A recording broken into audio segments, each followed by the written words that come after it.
So I'll be starting 10 minutes and then I will continue the next topic, horizontal alignment.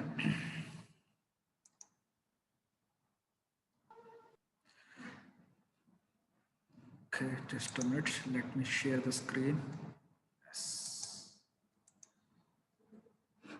Yes. So coming back to this overtaking zone, which I already explained you.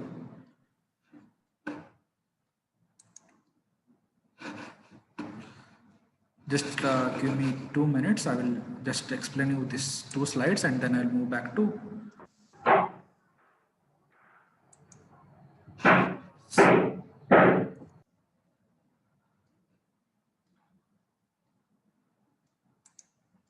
So I'll be muting all. So the overtaking zones are provided when OSD cannot be provided throughout the length of the highway, as already mentioned. Throughout the length of the highway, if overtaking side distance cannot be provided, then we should go for overtaking zones. So these zones are dedicated for overtaking operations marked with some wide roads, as already mentioned. Like for example, this is some 3.75 meter road, single lane road. Then this may be a 7-meter road. So that is 3.75 meter will be divided into 2 parts on the either side. So this widening of a road with some particular marking as it is a overtaking zone. So the desirable length of the overtaking zone is 5 times OSD and the minimum is 3 times OSD. So this is illustrated in the figure, you can see. So what you should write whenever in the exam, if we ask you to determine the overtaking side distance,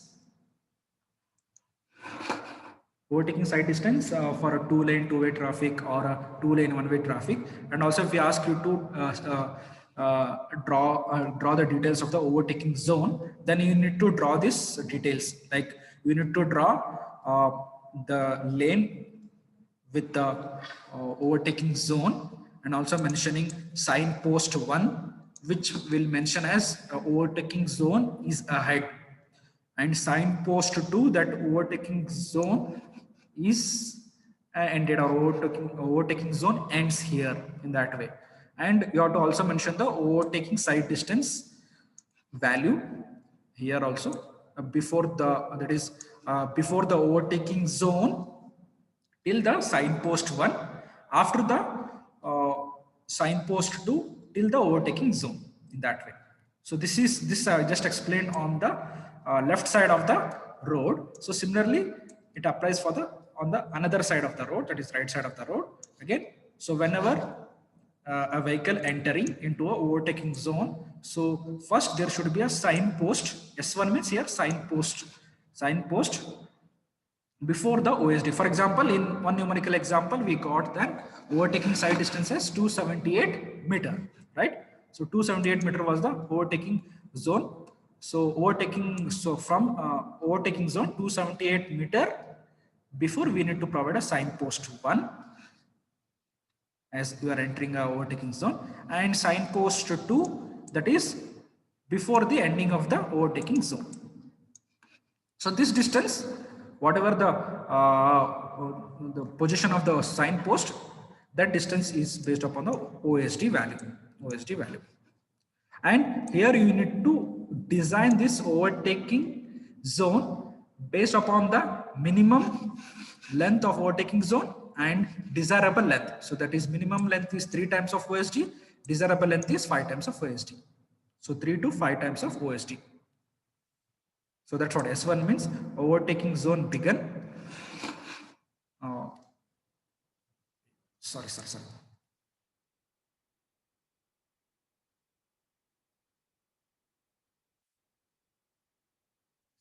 Overtaking zone has begun, and here overtaking zone, my mouse is a little bit troubling me. So overtaking zone has begun, overtaking zone has ended. And another is side distance at intersection. Coming to here, at intersection, side distance is again very important. So because since I'm discussing this, I already discussed the stopping side distance and overtaking side distance. So that's why I want to discuss side distance at intersections. At intersections where 2 or more roads meet. So here you can see here 4 roads are meeting, or you can say 2 roads are crossing each other. In that way you can say. So that is, or you can say minor road is crossing the major road, or 2 major roads are crossing, or 2 minor roads are crossing, in that way. So intersection where 2 or more roads meet, visibility should be provided for the drivers approaching the intersection from either side. For example, here this is a vehicle 1. For example, this is a vehicle 1 which is moving with a speed V1. Okay, and this is another vehicle from the another approach road which is moving with the speed V2.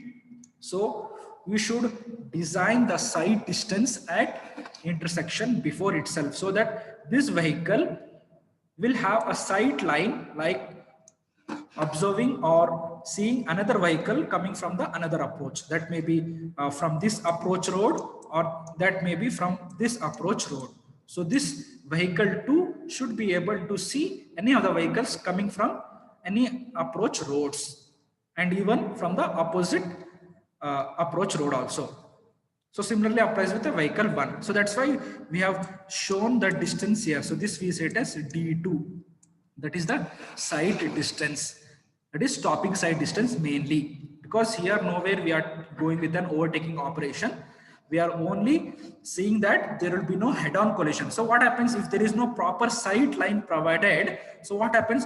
This vehicle 1 and this vehicle 2 may get collide at this position or at the intersection. The head-on collision may occur if proper side distance is not provided. Yes, moving back to the that is the second point. That's what they should be able to perceive a hazard and stop the vehicle if required. Stopping side distance for each road can be computed from the design speed. As already mentioned, design speed for vehicle 1 is V1, and here the design speed for vehicle 2 is V2. So in that way, using this design speed, you can determine the stopping side distance. Stopping side distance is equal to lag distance plus braking distance. So determine the lag distance and determine the braking distance and determine the stopping side distance for these 2 vehicles before entering the intersection. Next, the side distance should be provided such that the driver on the either side should be able to see others. So the side distance should be provided in such a way that, so that's why, so the providing of an intersection also, it again depends upon the side distance. For example, this sight line is being interrupted by some building. So what happens?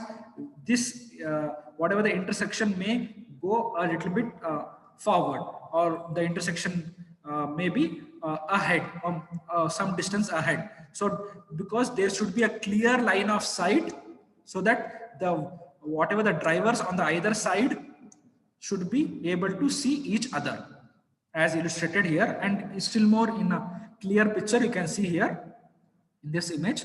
So this vehicle should, so these 3 vehicles should, drivers in these 3 vehicles should be able to see each other whenever they are approaching the intersection. So this line of sight should not be disturbed whenever the vehicles are approaching the intersection.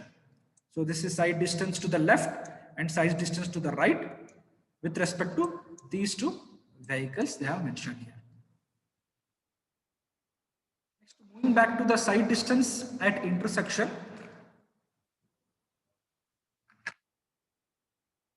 What are the possible cases here? So here he is mentioning like enabling approaching vehicle to change the speed. So the first condition you can apply before the design of a side distance. Usually this approaches or these possible conditions are used whenever a minor road is meeting a major road. A minor road, so that's why I have this image I have taken the same image from previous one, the same. So you can see this road and this road width are almost same. But if I say the example, like for example, this is the minor road, but I will take this as a major road. So this has a major road and this has the minor road. This has the minor road. This is the minor road. So in case of minor road and major road, we should always consider these 3 possible conditions then only there will be no hazardous, or there will be no collision or accidents taking place. So enabling approach vehicles to change their speeds. So enabling, for example, whatever the vehicles coming from the minor road, so we will ask those vehicles to change their speeds or reduce their speeds before entering the major road, because in most of the cases, most of the intersection we see minor roads, the vehicles on minor roads entering into the major road. Here also you can see ORR, that is whenever you enter the Ghatkesar road, so that is from Ghatkesar road to ORR. So Ghatkesar road is a minor road, whereas ORR is an ORR, or whatever the national highway that is which goes to Warangal, so that is a major road. So from minor road, from Warangal, from Ghatkesar road, whenever it enters the major road, that is the national highway which goes to Warangal. So that road, so the whatever the minor road which I'm talking about, the Ghatkesar, so Ghatkesar road, there the vehicles will be asked to change their speed. So that how can be done? By providing some signboards related to signs, that is that is speed like 40 kmph speed, means if based upon that they can stop. And second is enabling approaching vehicles to stop. So this how can be done? By providing the stop sign. So stop sign, usually maybe you have seen that is near the, that's what while going to the Uppal, so you can see there is a stop sign, right? Octagonal stop sign. So that is octagonal shape. Whenever see any octagonal shape, that is nothing but stop. STOP, stop. Octagonal shape. Remember, the shape for stop sign is octagonal in shape. Because in traffic engineering, they have not given the topics like the major topic like traffic sign, traffic marking, that is not included in the syllabus. I will try to cover it in the under out of syllabus. No need to worry. So enabling approaching vehicle to stop. So that can be done by providing a stop signboard, or by providing some. Usually, whatever these intersections I'm discussing, these are actually uncontrolled intersections. Usually, if there is an uncontrolled intersection, then only we will ask for design of side distance. If there is a controlled intersection, side distance is not so much necessary, because the vehicles can be easily be controlled by the traffic signs. If traffic signs are not there, then at the intersection we need to design side distances. So enabling approaching vehicles to stop by providing a stopping sign or give way sign to move and to stop the vehicles before entering the major road with the help of stop sign. And third condition is enabling stopped vehicle to cross main road. Enabling stopped vehicle to cross a main road. Third, stop. That is again the same, with the help of signpost. Or if the traffic is very high, we can make use of controlling the intersection. So these are the three main possible conditions for the design of side distance at intersections, mainly uncontrolled intersections. I can clearly mention uncontrolled intersection. In case of controlled intersections, traffic sign will take care of that, but you need to design the side distances for all the roads which are meeting at the intersections. So I'll come back to the summary, and then I will go back to some problems. I will be showing you some problems. So you can just practice at your home. So the summary of the topic side distance. So what all we have discussed till now, one of the key factor is the safe and efficient operation of a vehicle on the road is side distance. So safe and efficient operation of the road is only possible if we know the stopping side distance and overtaking side distance. If without any proper design of stopping side distance on road and overtaking side distance on road, it may lead to some hazard or accidents. So the side distance ensure overtaking and stopping operation at right time. As already mentioned, stopping side distance, SSD, where friction, coefficient of friction small f is important. Coefficient of friction small f is very important. Small f is very important in case of stopping side distance. coefficient of friction, that is friction between vehicle tire and road surface. And coming to the overtaking operation, that is overtaking side distance or OSD, the acceleration of the overtaking vehicle which is trying to overtake a vehicle ahead of it. Their acceleration is very important. That's why you should go through the tables, that is coefficient of friction related to the speed, different speeds. What happens if the coefficient of friction decreases? Because at higher speeds, whenever you apply brake, the vehicle takes more time to stop the vehicle. That's why friction is very less at higher speeds. Friction is very less at higher speeds. I repeat again. Okay, and coming to the acceleration, so you know, right, acceleration, that is as speed increases, there again we can say it as there will be increase, but with respect to the acceleration values, you need to remember again the rate of with respect to the speed values, you need to remember all the rate of acceleration values. And last, different types of side distances and equations to find each of these has been discussed already. Okay, so these are some of the numerical examples.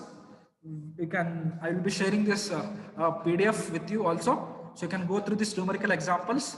You can practice these numerical examples at your home.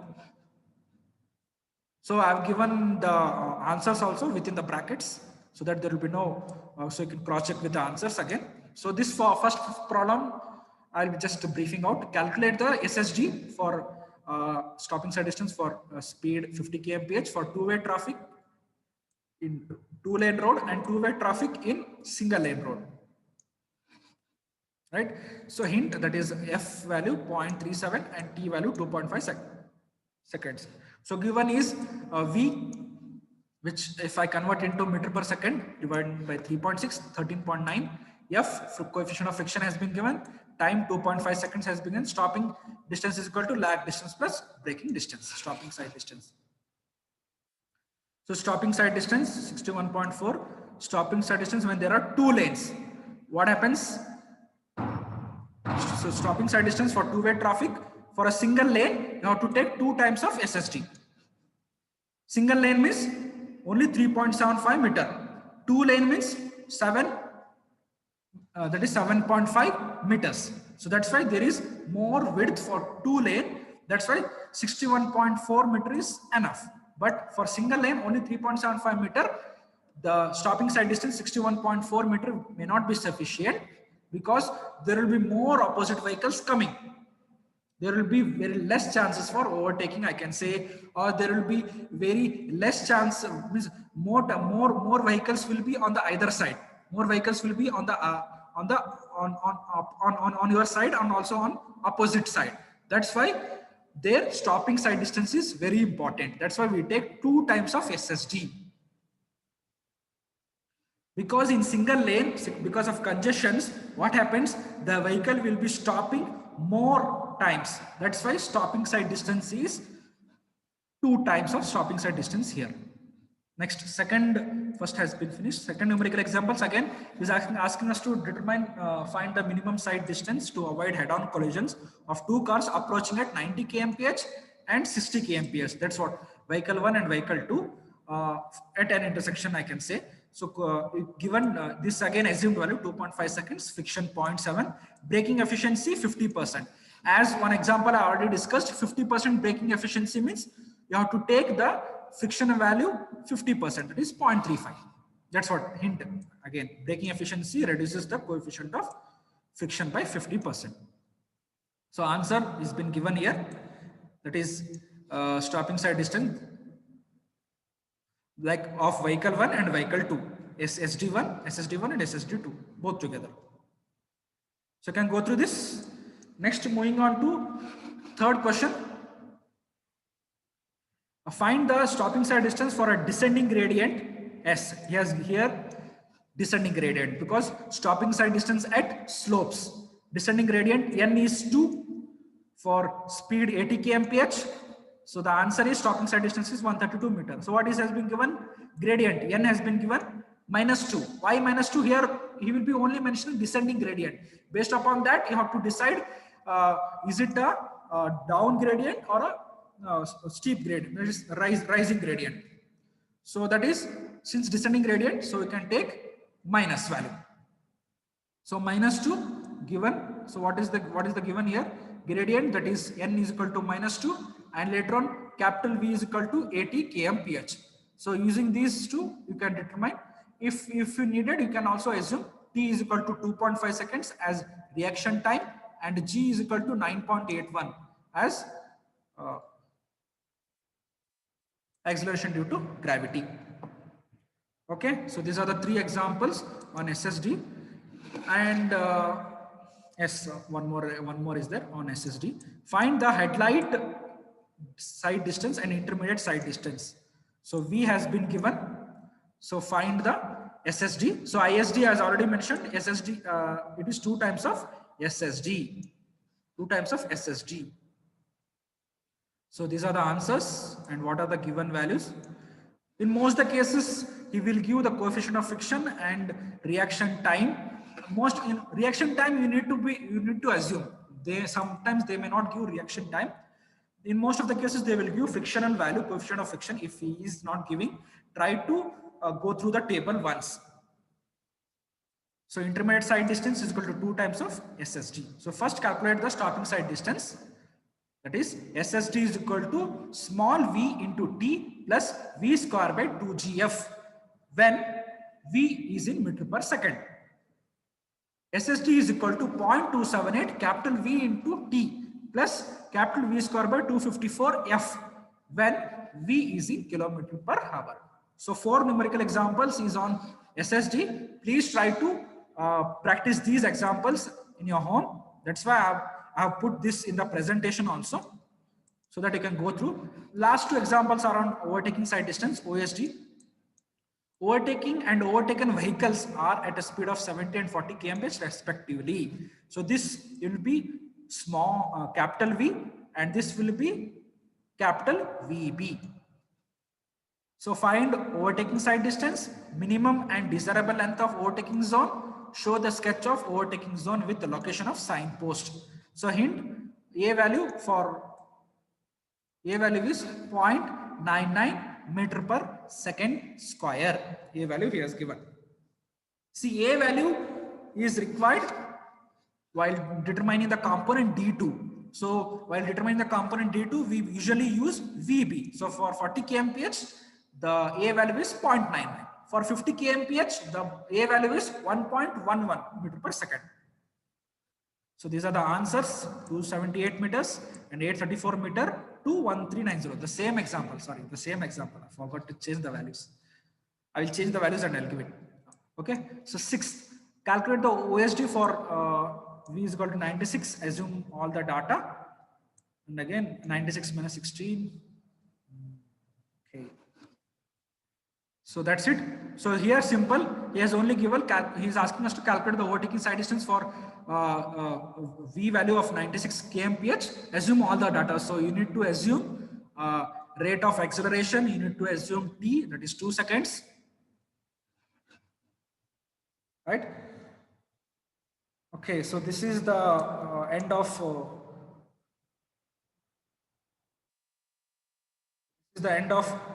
the example. So I'll go back to this note. So I will give you another 5 minutes. If you have any doubts, you can ask. Because whenever it comes to the numerical examples, most of you will get doubts. So you can unmute yourself and you can speak here.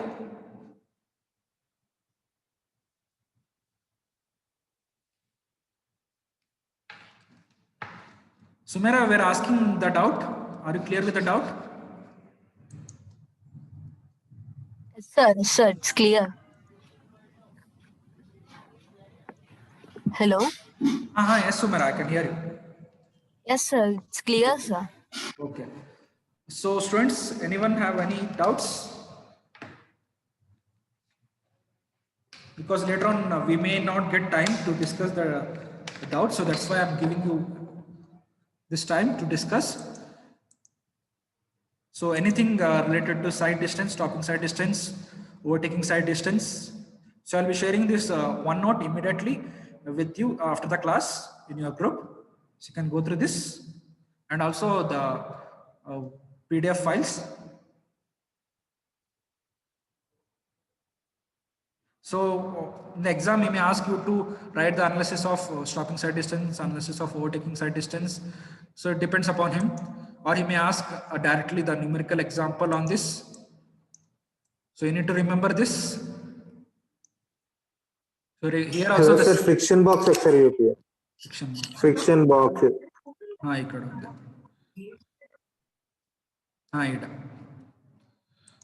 so this is so simple actually. Less than 30 you can assume the friction value, longitudinal friction I can say, that is 0.4, and whereas for other speeds, different speeds, 40 kmph 0.38. As already mentioned, as speed increases there will be reduction in the friction. 50 0.37 and 60 0.36. So more than 80, that may be 100 kmph, 96 kmph, you can take 0.36. See, in textbook also they have given the same way but in different way, because I have Kannan just a textbook. You can go through that also. There he has particularly mentioned yes, he has mentioned like 20 to 30, again 0.4. 20 to 30 is 0.4, that's what, less than 40. And later on for 80 kmph he has mentioned 0.3 of 0.35. 100 and more, again 0.35. 100 and more, 100 and above, again 0.35. 100 and above, and again 0.35. So in textbook also it's same. This is also same, but I've given in simple. This table actually I got it from gone through some IIT notes and all. I got from that. Less than 30, more than 30. You can easily remember. So just 0.01 is the difference for every 10 kmph increment. So you can remember in that way. For every 10 kmph increase in speed, there is a reduction of 0.01 frictional value. Okay, so there you need to assume, you need to remember all those friction values. And here, coming to the overtaking side distance, you need to remember the acceleration values. So here also the same, as speed increases, there will be the reduction of rate of acceleration. I think so in overtaking side distance, he will be giving the rate of acceleration value. So we'll move back to the next. So I have another 10 more minutes. So meanwhile, if you get any doubts, you can ask, or if you can post the same in the chat box also.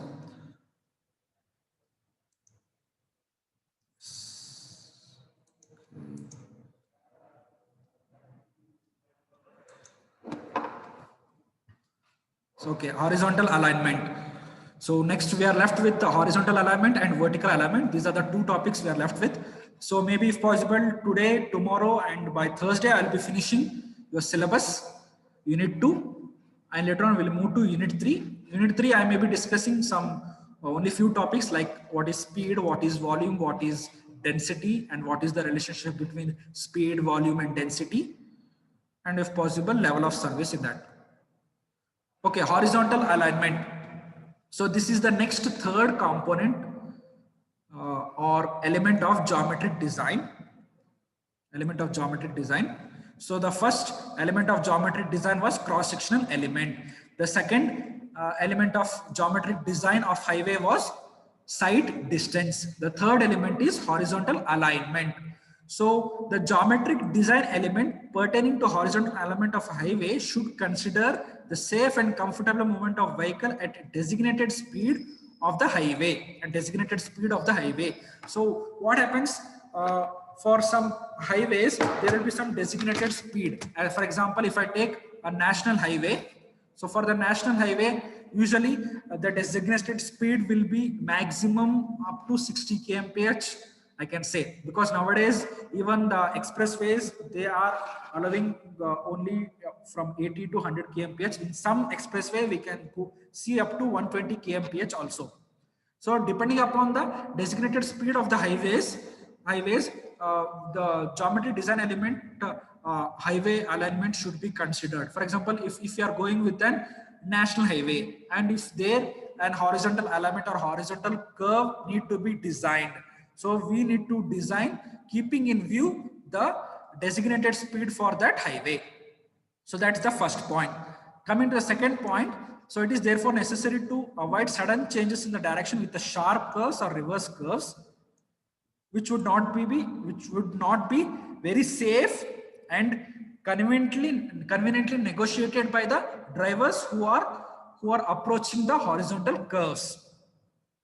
Third, improper design of horizontal alignment of roads would necessitate speed changes, which resulting in higher accident rates and increase in vehicle operation cost. So improper design of horizontal alignment or particularly design of horizontal curve should be avoided so that there will be no necessity of reducing the speed whenever you are approaching a horizontal curve. You may have seen in some highways, whenever you are approaching a horizontal curve, you need to reduce your speed. Completely you have to reduce your speed. If you are going at some 50 kmph, you need to, because of some fear, you may reduce your speed, or because of improper design also, you may reduce your speed from 50 kmph to 30 kmph. So that should be avoided, because what happens, suddenly reducing your speed from higher speed to lower speed, it may affect the vehicle operation cost also. That is, the tires, the maintenance of the tires or the life of the tires may affect. So, or it may leads to the accidents also. Suddenly, because from the higher speed reducing to the lower speed, it will be very difficult. Even in the recent, maybe about some 6 months ago, you may have heard about an accident which took place in the Hyderabad. That is, one flyover, a flyover was opened. There was an improper design of horizontal curve. So what happened? The car was moving at a very higher speed, maybe some 60 kmph. So the driver would not able to negotiate the horizontal curve. So he suddenly couldn't control his vehicle. So the vehicle was moved away from the lane. That is, it was moved away from the lane, and it was completely fall down from the flyover to the road below the flyover. So that has happened. So that's why improper design of horizontal alignment may leads to some higher accident vehicle operation cost.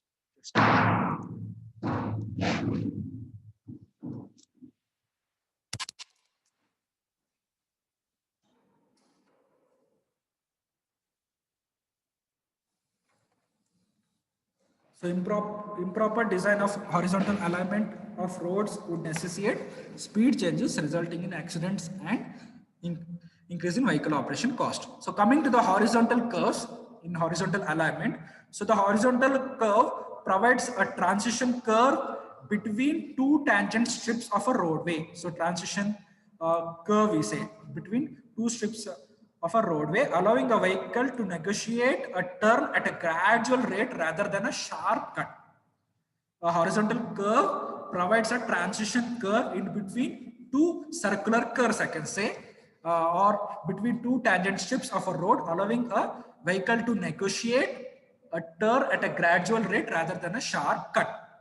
So the design of the curve is dependent upon what? Intended design speed of the roadway, as well as other factors including drainage and friction. As already mentioned here, so whatever the intended design speed of the highway, sorry, I will on the video. So as per the so horizontal curve provides a transition between two tangent strips of a roadway, allowing a vehicle to negotiate a turn at a gradual rate rather than a sharp cut. Again, coming to the design of horizontal curve, which mainly depends upon the intended design speed of the roadway and other factors such as drainage and friction. So here you can see, so this is how a horizontal curve will be there. So this I have shown you the headlight side distance here again. Light side distance, which is almost similar to whatever the stopping side distance you are getting. So whenever a vehicle is approaching a horizontal curve, so this horizontal curve or the design of horizontal curve mainly depends upon the designated speed of a roadway, and other factors like drainage and friction. So, and also we should see that there is no obstruction, because this whatever the this vehicle 1 and vehicle 2, for example, this is vehicle 1 and this is vehicle 2. So vehicle 1 should also have good line of sight, so that if there is any object or any vehicle ahead, it should be able to see whenever it is approaching an horizontal curve or whenever it is entering an horizontal curve. So these curves are semicircle as to provide the drivers with a constant turning rate with the radii determined by the law of physics surrounding centripetal force. Centripetal force.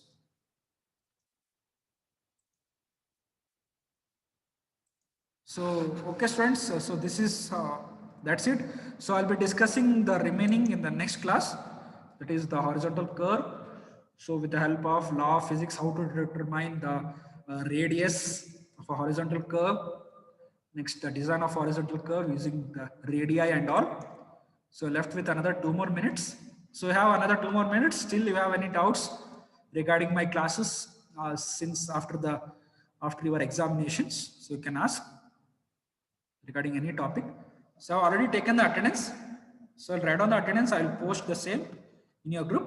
So you can. So please try to reply me back as soon as possible before 5 p.m. because we are also having some deadline. We need to post the attendance in the ECAP before 5 p.m. or else we will also get some messages from the higher authorities that you are not posted the attendance. And also I'll be updating the attendance in Abhyas also.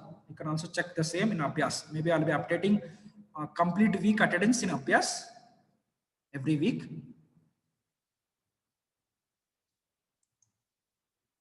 Okay, I'm left with another 1 more minute. So if you have any doubts regarding regarding the topics which has been discussed till now, any topic, it may be unit 1 topic or it may be unit 2 topic.